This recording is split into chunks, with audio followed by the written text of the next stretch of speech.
Hola, bienvenidos a su canal El Apocalipsis de Daniel. Daniel 8:14 dice, y él dijo hasta 2300 tardes y mañanas, luego el santuario será restaurado.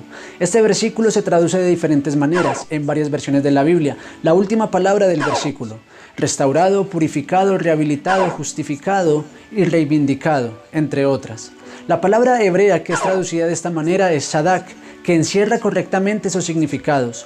Hoy nos enfocaremos en la restauración, pues en Daniel capítulo 1 se narra la destrucción y asolación del santuario, donde los utensilios del templo son llevados a Babilonia, y con este hecho empieza el desarrollo histórico y profético de Daniel. Daniel 8 introduce elementos propios de la cultura hebrea, que ya analizamos en videos anteriores. Si no has visto los videos anteriores en relación a Daniel capítulo 8, en la descripción del video te dejaré los links para que vayas allí. Es hasta el capítulo 8 donde la profecía introduce al pueblo de Dios y su lugar de adoración, el santuario, en el desarrollo histórico de las potencias que se levantarían, con la sentencia que pasarían 2300 tardes y mañanas para la restauración de este lugar de adoración. A Daniel se le enfatiza que este periodo de tiempo es verdadero. Daniel 8:26 dice, la visión de las tardes y mañanas que se ha referido es verdadera, y tú guarda la visión porque es para muchos días. También se le dice que la visión que había recibido sería para el tiempo del fin. Daniel 8:17, y él me dijo, entiende, hijo de hombre, porque la visión es para el tiempo del fin.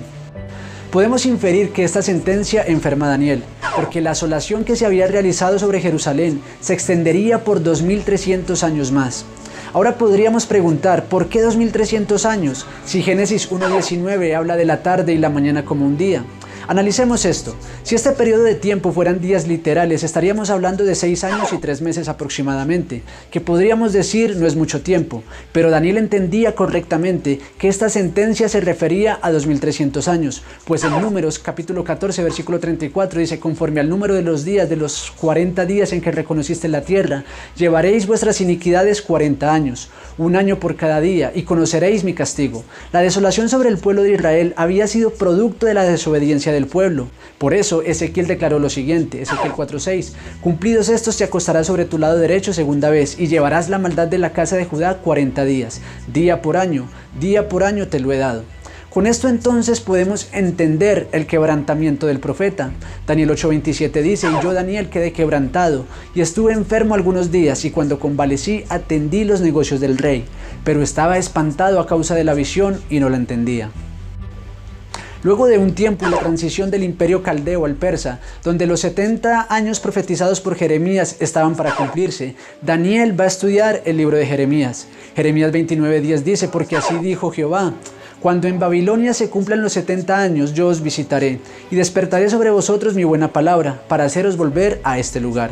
Ahora Babilonia había caído, el imperio persa ejercía el dominio, pero su pueblo continuaba en el exilio. Y por la profecía que le había sido revelada junto al río Ulai, Daniel 8, este exilio duraría 2300 años más. Entonces el profeta intercede y clama a Dios por su pueblo. Podemos leer Daniel capítulo 9, versículos 4 en adelante. Y oré a Jehová mi Dios e hice confesión diciendo, ahora Señor Dios grande, digno de ser temido, que guardas el pacto y la misericordia con los que te aman y guardan tus mandamientos.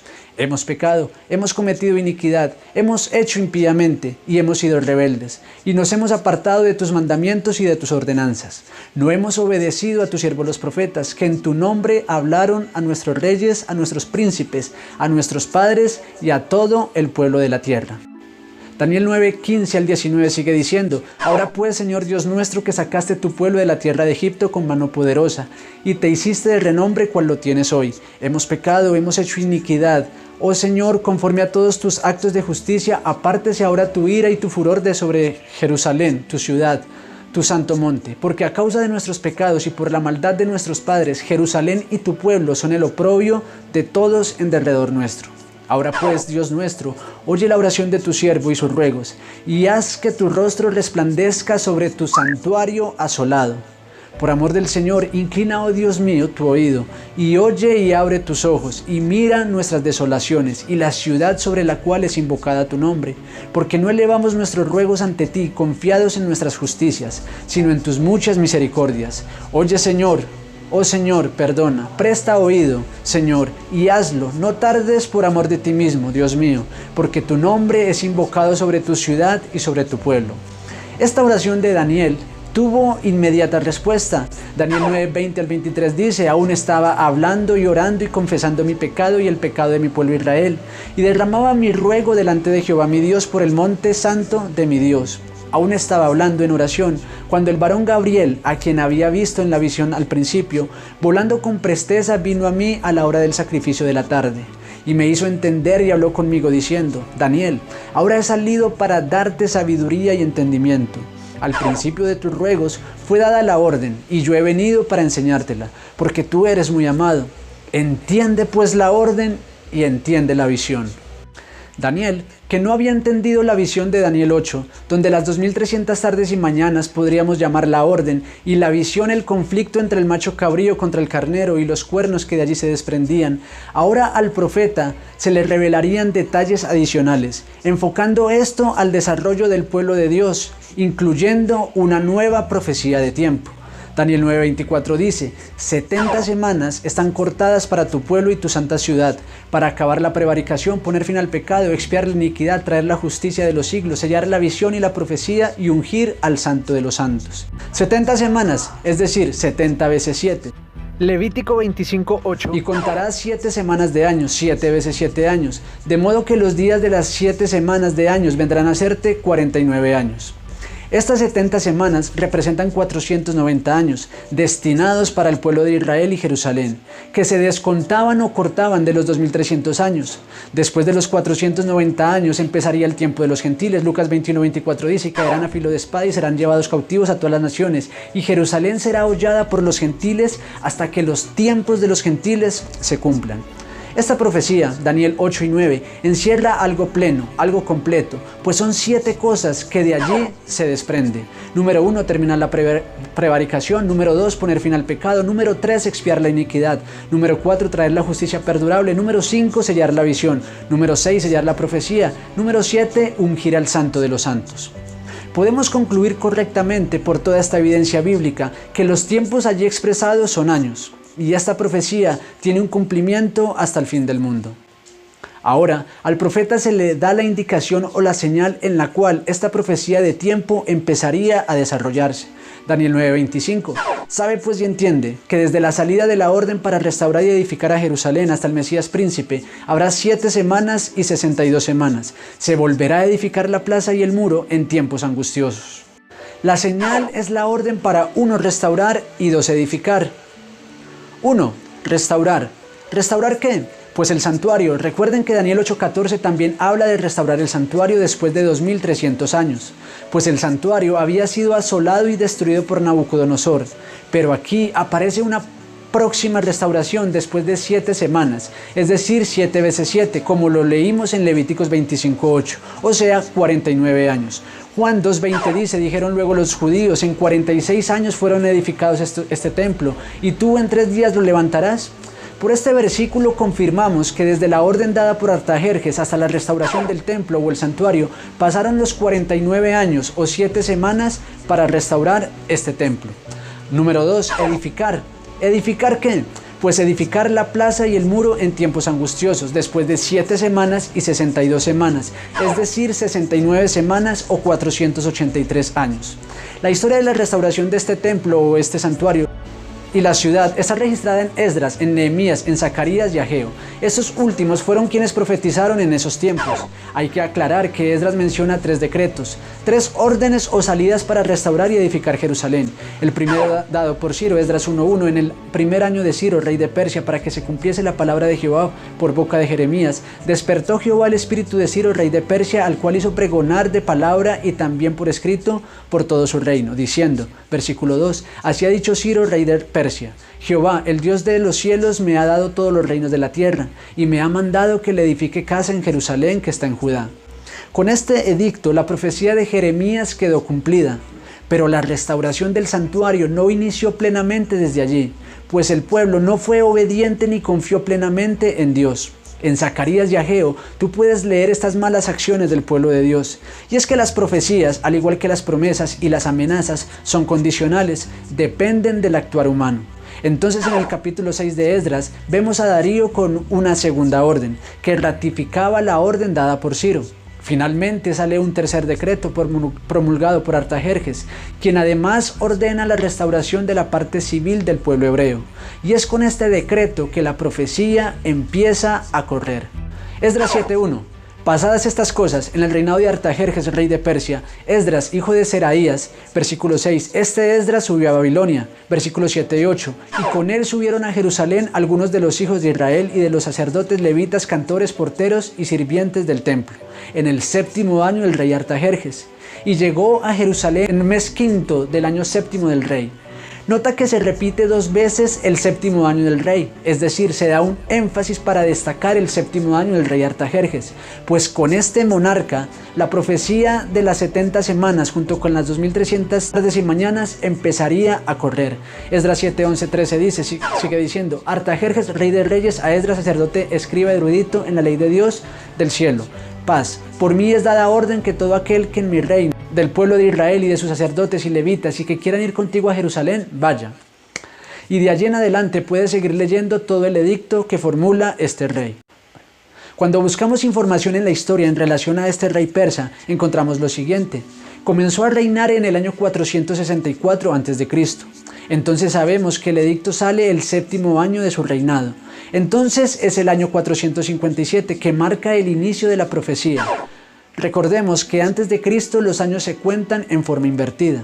Entonces, después de la orden para restaurar y edificar Jerusalén, habrían 7 semanas y 62 semanas, que es un total de 483 años, que llegaban hasta el Mesías príncipe, también llamado el Santo de los Santos, como lo menciona Daniel 9:24, quien es ungido por el Espíritu Santo. A Simeón, en Lucas 2:26, le había sido revelado por el Espíritu Santo que no vería la muerte antes que viese al ungido del Señor. Lucas 3, 21 y 22 dice que aconteció que cuando todo el pueblo se bautizaba, también Jesús fue bautizado. Y orando, el cielo se abrió y descendió el Espíritu Santo sobre él en forma corporal, como paloma, y vino una voz del cielo que decía, tú eres mi Hijo amado, en ti tengo complacencia.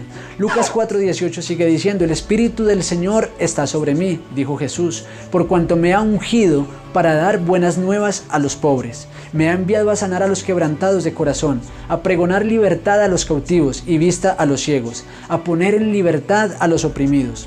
Jesús fue ungido en ocasión de su bautismo en el otoño del hemisferio norte del año 27 después de Cristo.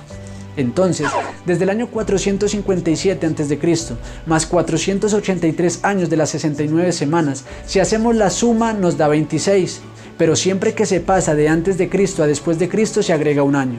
Y no vamos a dar detalles de esto, pero es una regla general aplicada por todos los historiadores. Entonces estaríamos hablando del año 27 después de Cristo, como cumplimiento de las 69 semanas, donde se unge al Santo de los Santos, al Mesías príncipe.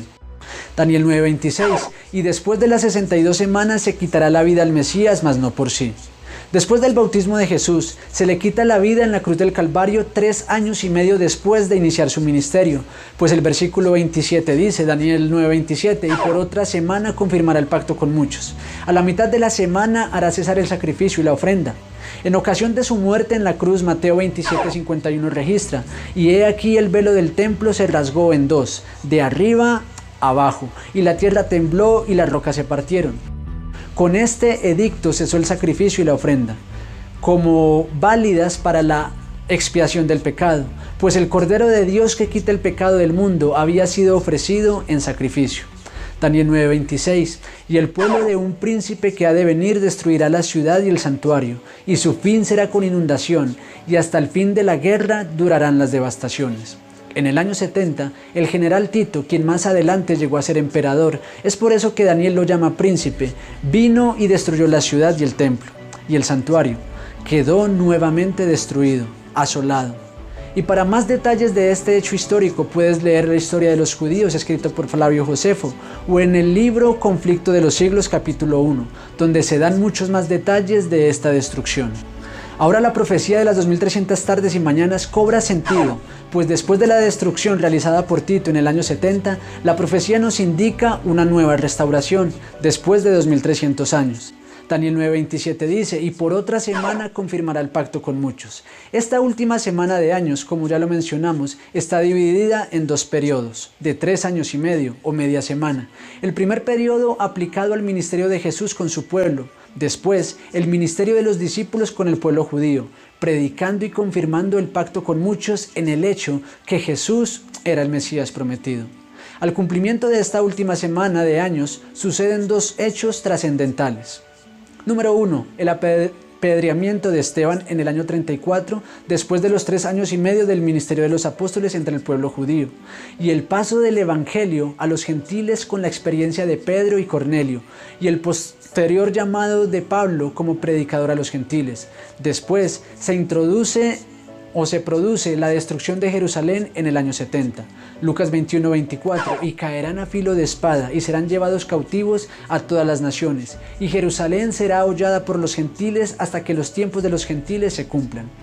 Jerusalén fue hollada por los gentiles y las 70 semanas determinadas sobre este pueblo favorecido había concluido, pues Juan 1:11 dice, a los suyos vino y los suyos no le recibieron. Lucas 20:15-16 dice, y le echaron fuera de la viña y le mataron. ¿Qué pues les hará el Señor de la viña? Vendrá y destruirá a estos labradores y dará su viña a otros. De ahí en adelante empezarían a correr los tiempos de los gentiles. 490 años para el pueblo judío, más 1800 años para los gentiles de los 2300 años de la profecía. Con el apedreamiento de Esteban, los tiempos de los gentiles empezaron a correr. Los gentiles que destruyeron la ciudad y el santuario fueron los romanos. Los tiempos de Lucas los podemos relacionar con los tiempos proféticos que debían cumplirse en relación con este poder gentil.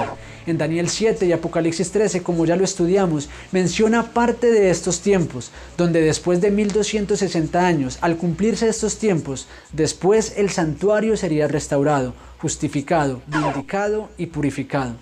Esta restauración del santuario se produce bajo el nuevo pacto, donde Hebreos 8:10 dice, por lo cual este es el pacto que haré con la casa de Israel después de aquellos días, dice el Señor. Pondré mis leyes en la mente de ellos, y sobre su corazón las escribiré, y seré a ellos por Dios, y ellos me serán a mí por pueblo. Hebreos 1 dice, ahora bien, aún el primer pacto tenía ordenanzas de culto y un santuario terrenal. Hebreos 9:11 dice, pero estando ya presente Cristo, sumo sacerdote de los bienes venideros, por el más amplio y más perfecto tabernáculo, no hecho de manos, es decir, no de esta creación. Versículo 12. Y no por sangre de machos cabríos ni de becerros, sino por su propia sangre, entró una vez para siempre en el lugar santísimo, habiendo obtenido eterna redención. Hebreos 9:15 sigue diciendo, así que por esto es mediador de un nuevo pacto, para que interviniendo muerte para la remisión de las transgresiones que había bajo el primer pacto, los llamados reciban la promesa de la herencia eterna. Hebreos 9:24, porque no entró Cristo en el santuario hecho de mano, figura del verdadero, sino en el santuario del cielo, para presentarse ahora por nosotros ante Dios. Hebreos 10:12 al 25 puedes leer, pero Cristo, habiendo ofrecido una vez para siempre un solo sacrificio por los pecados, se ha sentado a la diestra de Dios.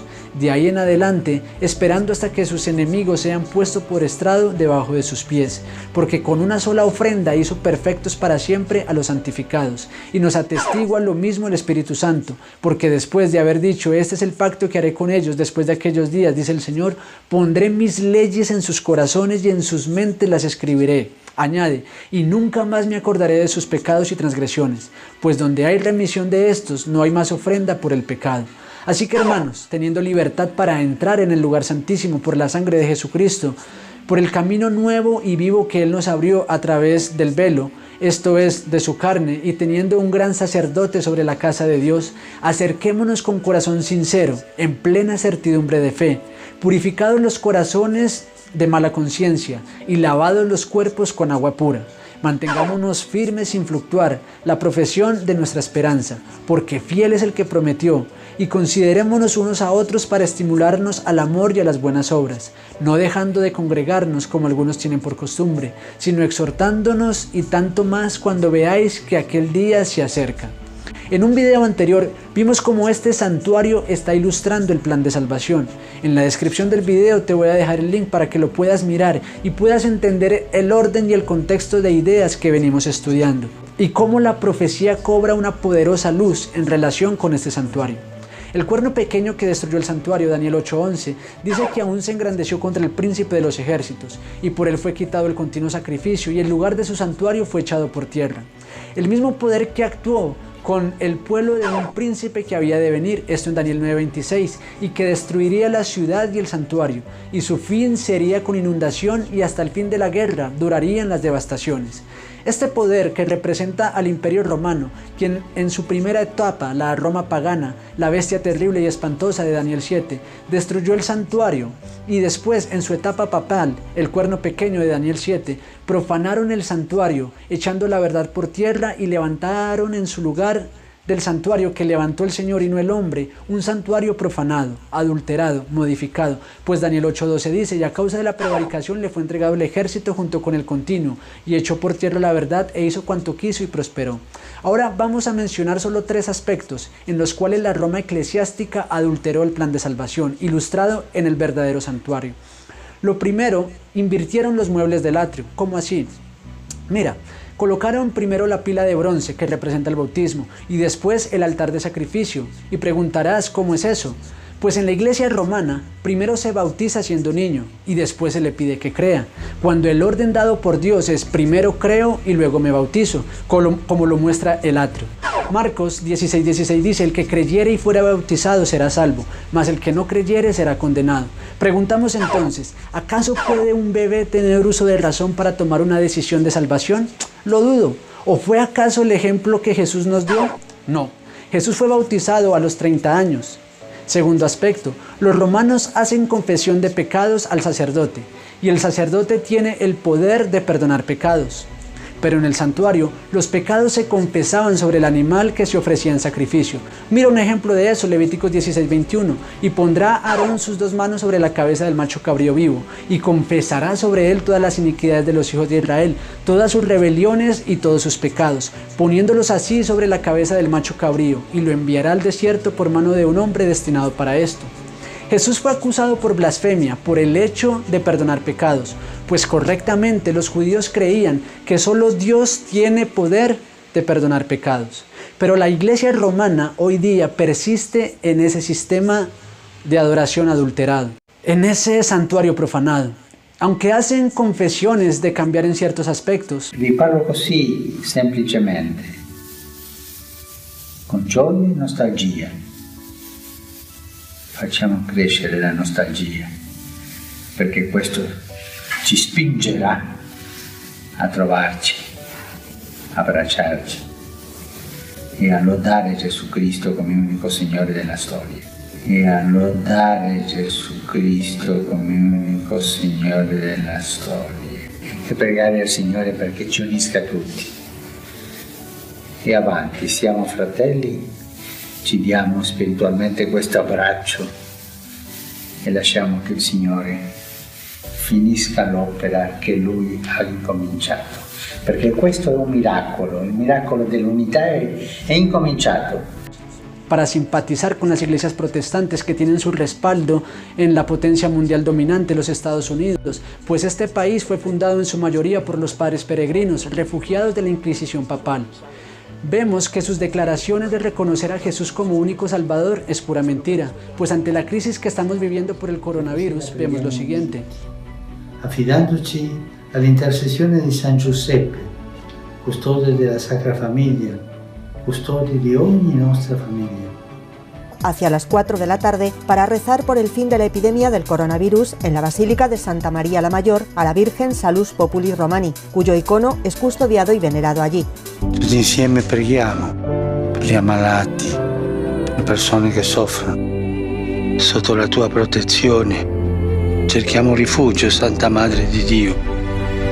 Non disprezzare le suppliche di noi che siamo nella prova. E liberaci da ogni pericolo, o Vergine gloriosa e benedetta. E a lodare Gesù Cristo come unico Signore della storia. ¿A quién piden ayuda? Es a una imagen, Apocalipsis 9:20, ni aún así se arrepienten de sus malas obras, ni dejaron de adorar a los demonios y a las imágenes de oro, de plata, de bronce, de piedra y de madera, los cuales no pueden ver, ni oír, ni andar, y persisten en la herejía de perdonar pecados. Mira este video. El Papa imparte la bendición Urbi et Orbi en 3 ocasiones muy especiales: Navidad, Pascua y nada más ser elegido pontífice. Tradicionalmente la realiza desde el balcón de la Plaza de San Pedro y viene precedida por un discurso en el que recuerda algunos dramas de la actualidad. La bendición se llama Urbi et Orbi y significa a la ciudad y al mundo. La diferencia con otras bendiciones es que incluye una indulgencia especial para quienes la reciben directamente o a través de los medios de comunicación. Tercer aspecto, la ley por la cual es el conocimiento del pecado, que Dios escribió en tablas de piedra, los 10 mandamientos, fueron cambiados por mandamientos de hombres, expresados en un catecismo. Daniel 7:25 dice, y pensará en cambiar los tiempos y la ley. Este poder romano, como ya estudiamos, tuvo dominio por 1260 años, donde la verdad fue echada por tierra. Pero después de 2300 tardes y mañanas, el santuario y el evangelio de la verdad serían restaurados. Partiendo del 457 a.C., 2300 años más nos llevan al año de 1843, más el año 0 que los historiadores agregan, cuando pasamos de antes de Cristo a después de Cristo, nos lleva al año de 1844, donde en el Nuevo Mundo, la tierra de Apocalipsis 13, donde surgen los Estados Unidos de Norteamérica, como país protector de la libertad de conciencia, se desarrolla la restauración de la verdad. Pues este era el único país de la tierra donde la Santa Inquisición no podía obstruir la restauración de la verdad del plan de salvación. A partir de ahí empezaría la restauración plena de esta verdad, con todos los refugiados que eran perseguidos por la Santa Inquisición en Europa, donde en Estados Unidos de América se establecen todas las iglesias protestantes del Viejo Mundo, y allí la iglesia cristiana extiende su mensaje de reforma a todo el mundo. Con libertad de culto, estas iglesias empezaron a escudriñar las Escrituras y empezaron a descubrir la verdad que había sido ocultada y expresada en un idioma que nadie entendía, el latín. Y fue solo hasta 1963, con el Sacrosanto Concilio, que se autorizó otras lenguas. Y solo hasta allí la Iglesia romana empezó a enseñar la Escritura en el idioma del pueblo. Hoy día nosotros vivimos en esa restauración de la verdad. Es por eso que vemos varias religiones sosteniendo diferentes doctrinas, pero más que una búsqueda sincera de la verdad, muchas se centran en el poder y la economía, siguiendo el ejemplo de la Iglesia Madre. La profecía revela que las iglesias protestantes se unirán al poder papal nuevamente. Se harán del poder civil y al final no quedará ninguna religión protestante establecida, solo un pequeño grupo de personas que estarán dispuestas a obedecer a Dios antes que a los hombres. Sobre esto se derramará el Espíritu Santo y al igual que la iglesia primitiva, extenderán el mensaje de la verdad a toda nación, tribu, lengua y pueblo, para que venga el fin. La profecía declara, Daniel 9:27, después con la muchedumbre de las abominaciones vendrá el desolador hasta que venga la consumación y lo que está determinado se derrame sobre el desolador. La Biblia menciona una nueva asolación, una nueva destrucción, después de la restauración hecha al cumplimiento de las 2300 tardes y mañanas. Ahora quiero hacerte reflexionar en lo siguiente. La vida es un misterio. Por fe aceptamos lo que la palabra de Dios nos dice acerca del origen de la vida. Romanos 10:17 dice, así que la fe es por el oír y el oír por la palabra de Dios. Y al oír y entender lo que este libro inspirado nos revela, ¿cómo negar la veracidad de sus escritos? ¿Cómo ignorar el desarrollo histórico que allí vemos cumplido? Pero que fue revelado muchos siglos antes de que todo esto fuera visto. La historia ciertamente es el cumplimiento de la profecía. Y el que revela esta profecía es Jesucristo, que es el camino, la verdad y la vida. Por su palabra muestra que está llamando a la puerta de nuestro corazón. Apocalipsis 3:20 dice, aquí yo estoy a la puerta y llamo, y si alguno oye mi voz y abre la puerta, entraré a él y cenaré con él y él conmigo. Él quiere darnos salvación, Él quiere darnos vida eterna, y su llamado se torna más intenso cuando la consumación del tiempo es un hecho. ¿Acaso piensas que lo que la profecía anuncia no se cumplirá? ¿No hay ya suficiente evidencia para que creamos en Dios? Juan 13:19 dice, desde ahora os lo he dicho antes de que suceda, para que cuando suceda creáis que yo soy. En el próximo video analizaremos más aspectos de esta profecía, incluyendo al desolador, cuya continuación está ilustrada en Apocalipsis 12, que durará hasta que venga la consumación y lo que esté determinado se derrame sobre este desolador. Que Dios te bendiga, es el deseo del Apocalipsis de Daniel. Chao.